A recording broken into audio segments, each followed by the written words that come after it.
आता बघूया टॉप 9 महत्त्वाच्या बातम्या। पुण्यातील सिंहगड उड्डाणपुलाचं लोकार्पण उपमुख्यमंत्री अजित पवारांच्या हस्ते होणार।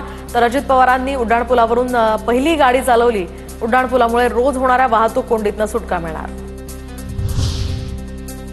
अमूलकडून अमूलच्या उत्पादकांना आता उत्पादनाच्या किमतीत वाढ करण्याचा निर्णय। तर अमूलचं म्हैस आणि गाईचं दूध 2 रुपयांनी महागलं। अमूल ताजा आणि अमूल चाय माझा या उत्पादनांच्या किमतीत सुद्धा वाढ। सामान्यांच्या खिशावर यामुळे ताण।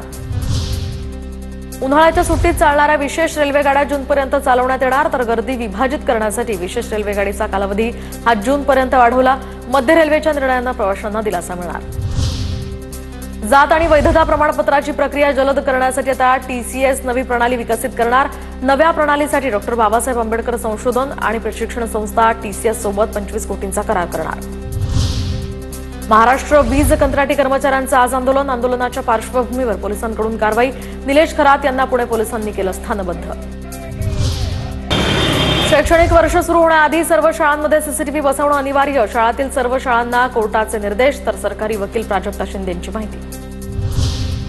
राज्यातील जेलमधील रिक्त पदं कोणत्या पद्धतीनं आणि किती दिवसात भरतील यासंदर्भात 5 मे पर्यंत प्रतिज्ञापत्र द्या।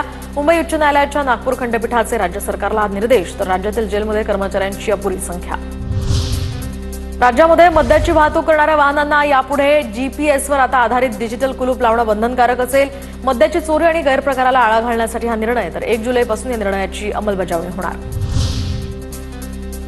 मुलांची काळजी घेण्यासाठी शाळांमध्ये मानसोपचार तज्ज्ञ किंवा समुपदेशकाची नेमणूक करा। मुंबई हायकोर्टाच्या राज्य सरकारला सूचना।